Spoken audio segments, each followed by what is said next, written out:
I always feel like I'm gonna hit it. I know. So we'll take a moment, make sure that we get all our angles right, looking good in the camera, all set. Thank you so much for being here, Lexi. We really appreciate you taking part in this series. I'm from the Midwest, as many of my fans know, and I grew up in a very normal little town, and I just always was very like intelligent, and I stayed to myself. I was kind of didn't have a lot of like girlfriends or guy friends, but I did always have more guy friends than girlfriends. And just it's just small family, so it's just easy to grow up in the Midwest like that. Had aspirations of maybe being an accountant or a teacher, which is like it in the Midwest. So neither one of those turned out to work. So here we are. I was actually approached on a social media platform called fetlife.com, very familiar to a lot of my fetish friends. It's where I kind of started exploring and learning about my fetish side and my kinks and interests and more of just my general sexuality. When I took a teaching job in Florida, I found a great place called the Woodshed in Florida, and it was so nice, and everybody was so welcoming, and I got to learn a lot of things about safely, sanely, and consensually playing in the kink world. It was a time where I was developing my kink interests, so it was like the perfect time to learn about how to do everything in the right way. And I think that really was probably my best education when it comes to being on a set like this, for example, where, you know, learning how to advocate for yourself as a fetish bottom or even a fetish top sometimes is hard to be able to tell somebody else in the middle of something how to like kind of stop that flow. And it really has helped me on set to advocate for myself in all of my life. I noticed that at the doctor's office, I advocate for myself more. So really it just kind of opened my eyes. And I learned a lot of different topics at the Woodshed. They had a lot of classes and a lot of things that interested me, and me being a more education-minded person, I really flocked to that and just was able to learn so much about different types of play and how to do it both as a bottom and as a top. And we got to experiment and experience it in a safe environment. And it really just solidified how much I liked that community and these people who the rest of society considered freaks, right? And now here I am feeling right at home, and like finally I found my people that I couldn't find when I was younger. Yeah, I don't necessarily remember the very first time, but I remember like around the first like exploration of my vagina, mostly my clit. That was like my jam back then. Because I didn't, you know, like putting fingers inside you is like very weird for a girl. Like if you never experienced that, it's just like, you know, putting your fingers in a hole is different. And it was something that I never really thought about. And the clitoral stimulation was just so good that I didn't really need to think about anything else at the time. It was always like kind of over the panties, a little bit of like this kind of motion, not really like a rubbing up and down. Because like, you know, you got to think when you're first like touching yourself and exploring your body, everything's super sensitive. Nothing's been like manipulated before. So it's like, you're just experiencing it all for the first time. And like the lightest touch can do it. You're like, and you come. Which is like the fun part about being young and and exploring and all of that kind of stuff. It was definitely more like a hand thing. I didn't have the toothbrush or the vibrating things. That came later as I like started to use more tools to masturbate. I actually did one of those sex parties where they have like a bunch of different toys and they tell you to like touch it to the tip of your nose because it's like the most sensitive spot aside from your clit. And I'm like, is it? I do remember the gap because at the beginning it was just like almost like it tickles, feels good, but it didn't like I don't feel like we can tickle ourselves. But it was almost like that same feeling that if somebody else was doing it, I'd be rolling on the floor laughing. But because I was doing it, it's like actually felt good. And then a long time after that was when I kind of started playing with like an electric toothbrush. Actually, no, it was an electric razor first, which was very dangerous. But but like the handle vibrated to like try to make the hair stand up. I don't know. But I took the top off and I just used the handle. I was gonna ask you, did you turn it? Yeah. I'm gonna we took the blades off. I'm not that wild. I hosted the party. You know, the girl comes in and she's got bags of sex toys and they're all like for display, and she's got different things to sample. Like there were like lubes and different creams and perfumes and pheromone things and all that kind of stuff. And she basically just lays things out on a table and then like tells you that you could try and turn on and manipulate anything you want, and that the tip of the nose trick where she's like, this is like the most sensitive place right next to your clit. And I was like, I don't feel anything. Like, I don't know. You know, you don't know what strength you need, because it's not the same as the tip of your nose. I'm just here to tell anybody who has been informed of that is a myth. And you got to try it directly on the clit. And that is the only place that it feels like it's on the clit. So for anybody out there who's been misinformed.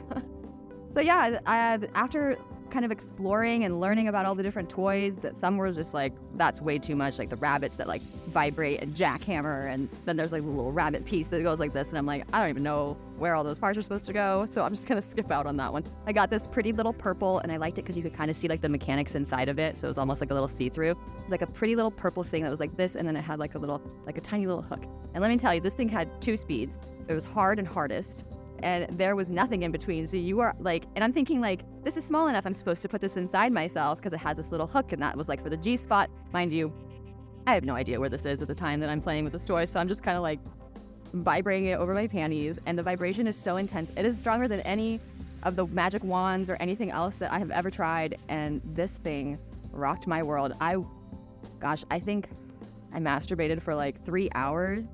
I would do it for a little bit, and then I would stop, and then I'd like go back to it, and then just be hanging out with myself, just vibrating my. And I don't know that if I came or if I didn't come or what was going on, if I came every time, but I don't remember like a distinct like, this must be an orgasm time, until probably 3 or 4 years later, where I was like really like, oh, inside vibration not good, over top vibration very good. That it's shameful that we are a vessel for carrying life, and that is our only purpose in life. It's just one of those things that when you think about the political climate and all the other things, other pieces that impact people, not just women, but, like all those things when you hear in the media conversations about women's bodies that don't necessarily always include the women, it just is very disheartening and very disingenuous for the people who are, doing that kind of advocacy work, if you can call it that. But really just the misconception that there's anything to be ashamed of. Shame is the control, fear is the control. Like that's how women have been controlled for centuries. And unfortunately, it's hard to get the message out, and it's hard to feel it yourself. I remember when I first started performing, and I had to literally like think of myself as the character that I was playing and feel like this isn't me doing this is that character. And at the beginning, it was just a way to calm my nerves. Now it's a way to really excel at being that character, because I don't find it's disingenuous to act like something else and to be, in front of a camera and to just like do your thing. And that is really kind of what helped me open up my eyes to role playing. I always was like, oh, I could never talk during sex. Because you don't think about it as something that is, because it's such an intimate experience, like you're almost always just closing your eyes because you're so maybe embarrassed, ashamed, afraid, like, what are they going to think? What am I going to think? Am I going to like it? Are they going to, there's so much going on that it's hard to just let go and just be there. And I feel that like practicing, moaning and just doing it more and more, it just made me feel so much more empowered to like take control and to speak about things during sex that didn't have to do with pleasing the man or like moaning for him or whatever else. It was always just like, oh no, I like this. And because I'm already used to using my voice in that scenario, because I'm already starting to do little whispers and moans and like training myself to talk during that time of intimacy, it just kind of made it easier to point out things I like or don't like, and to just quickly be like, oh, right here, and then move on with the other. Like, it doesn't have to be like a stop all action kind of thing. So really, there are just so many different levels. And I feel like the misconception is that there is one right way to have sex, and there just isn't. That everybody's different. Every two bodies are going to fit together differently. Yeah, so I really fell into this community in such a nice way. I was just ending a relationship. It was long-term, and I was looking for something different. And I just kind of started typing in fetish things into a search bar, and I ended up on fetlife.com. It felt like, a place where I could explore kinky interests, maybe meet some people in real life, and maybe even see some kink play that was unlike anything I had seen before or experienced before. And finding this little community of people where I didn't feel judged or ostracized or anything like that. Everybody was so like, oh, what kind of impact play do you like? And oh, what kind of, what kinds of things are you into? And it was just so much more of an exploratory learning about you than it was, what do you like so I can judge you for it, right? And that is the thing that really I don't see a lot of in that community. Everybody in the world has something that they know that they are like, I'm keeping this to myself because people are going to think this is weird. And, I'm no different than that. So it was just one of those things where I've really kind of found the right group of people at the right time who appealed to my desire to learn at the moment and my desire to explore my sexual interests and to push myself and push my boundaries. And so once I started doing these classes and discovering that it's totally acceptable to ask for what you want. And it's totally acceptable to, in the middle of getting what you want, not want it anymore. and that it's fluid, and that those kinds of things aren't anything to be ashamed of, that it's just an adjustment. But if you don't say anything, you'll never be fully satisfied with the experience that you have, because it truly wasn't what you wanted and you didn't let it evolve over time. The thing that I really enjoyed in kink was I was a heavy impact bottom. I did anything and everything to get a bruise on my ass. I loved it. I loved the impact. I loved just like the feeling of it. I loved the bruising afterward, the process, the aftercare, all of it. Every part of it was just like, yes, all of this. I loved to bottom for that. I never topped it. I never really was like into a sexual gratification or a personal gratification in the topping in that aspect. There was too much potential to hurt someone that I couldn't fully fall into it, and I didn't want to not be paying attention enough. So I was always just too worried about the bottom in that aspect that I couldn't give the care that was needed at the time that it was needed. So that was one place where I only dabbled in the bottom. So that was just really fun to help other people experience new things and help them learn it in a safe, sane, and consensual way, and to also get to kind of perform a little bit. So that's all parts of me as well. Yeah, so that was the whole, that life experience, and like learning and figuring out what works for me and what fetishes I have. And that was actually the first time before I ever entered porn that somebody was like, you could make money off of your feet. And I was like, why? Right? Because I just didn't get it. I didn't understand the foot fetish. And every time I would go to an event at the Woodshed, all the guys would always want to massage my feet, rub my feet, do this. And I was like, this is great, right? I'm getting my feet rubbed. And now I'm like, oh my gosh, what were they doing? And thinking back on the guy who told me I should make money off of my feet was like very interesting. A time where I was on the cusp of being in the industry and actually making money off my feet. It just didn't register how that would possibly work and how these videos would possibly work. And I think about it now and I'm like, gosh, if only I had started then. The number one thing to prioritize my sexual wellness is really just paying attention to my body and not stretching it, not pushing it to the limits, and just letting myself feel like, oh, is something going on? I feel like something's going on. And then listening to myself, paying attention to signs and signals that your body's giving you, because, if you just look inward, you'll find the truth of what's happening. And, just making sure to keep sugar away from the vagina. And it's, when you think about it, like, oh, strawberries and chocolate, so sexy in bed, but then there's sugar and then there's problems. And, and it's very shameful. Again, we come back to the shame of being a woman and exploring your body and being sexual. And then when it's like you've had this sexy experience and then you get like this shameful experience of having to go and get medication and resolve the problem that the sugar caused, and just like tears you down. It makes you not want to be sexual, and it just kind of takes away a piece of your womanhood as well. So just prioritizing that is so important, and researching before you take all the antibiotics and the constant, because one causes another, causes a third, and it's just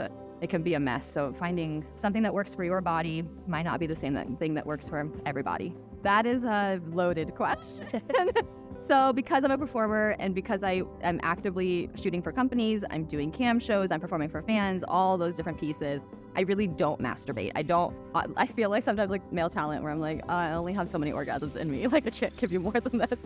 So that is the tricky part. I would say I get off the most on cam, because it's just like a constant, everybody wants to control the toy, everybody wants to make me come, it's a coming environment, everybody else is coming, so it just feels like it's an easy time to just like go one after the other. And because I'm there by myself and I can put myself in any position that I want, I just grab my favorite toy and I go for it. So that's really the routine, is more like I'm coming for work, but it still counts because I still get all the benefits of coming. I was going to say, it's a great perk of the job. Yeah. Not everybody can say they have, for sure. Oh, I can't think about anything because it's too distracting. Like, I'm very much a physical sensation kind of person. Like, I don't need a visual. I don't need the storyline. I'm the one that fast forwards all the porn. That's me. So I don't really need to think about anything. For me, it's just like, okay, hit the right spot and then wait a few seconds and then like we're getting there. So it really, no mental images. No, I never really masturbated to porn. I never really like got off on photos. I can appreciate like a hot guy with his rippling abs. I'm thinking like a Nathan Bronson, right? So like I can appreciate that on a magazine cover, but like it doesn't turn me on. It's just like it's like a physical masterpiece. Start by closing your eyes. Honestly, dark room, start like you would the first time when you're feeling nervous having sex with somebody for the first time. It's like close all the sensory pieces off so you don't have to feel like awkward or embarrassed. Like you don't have to watch your chest heave. You don't have to do anything. You put yourself under the covers. That's how I first started. Totally under the covers, totally like secret, quiet, just like quietly coming. But, you know, just start doing it. The more you touch yourself, the more comfortable you feel with yourself, the more comfortable you'll feel around other people touching you and you touching yourself in front of them. It's just close your eyes. The windows to the soul, right? So just shut the windows, shut the blinds, and relax and enjoy it. And if you need to, do it in secret until you feel more confident to not do it in secret. Maybe pull the covers back one day and get wild. Beautiful. Well, thank you so much, Lexi. I really appreciate Thank you. all the answers. Such good information and insight, especially everything you said regarding the importance of consent and empowerment and agency. I wish that you could give a welcome lecture to everybody who joins our industry. And I encourage you to keep doing... keep fighting the good fight. Keep fighting the good fight. We need to keep doing it. All right, everybody. So we can go ahead and we're going to now do something that we just talked